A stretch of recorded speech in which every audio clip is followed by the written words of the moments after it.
There has been a fair amount of attention in the media recently about how Donald Trump seems increasingly unhinged since Kamala Harris has gotten to the race and is now leading him in the polls. And this is certainly true. His statements are even more erratic than before. His relationship with reality is even more tenuous than before. And his anger and racism is even less concealed than before. But for me, perhaps the most concerning thing about all of this is that he can still win.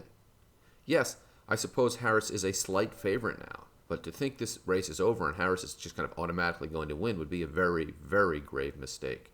And there are two lessons we should take away from that. The first is that this election is going to be very close, and we all have to act accordingly and take nothing for granted.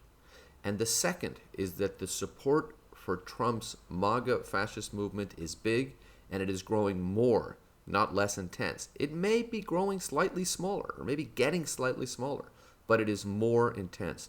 And that threat is not going to go away, regardless of the outcome of the election. You don't just defeat fascism by winning one or two narrow elections. This threat is real, and if we don't address it, eventually it will destroy the United States and destroy our democracy.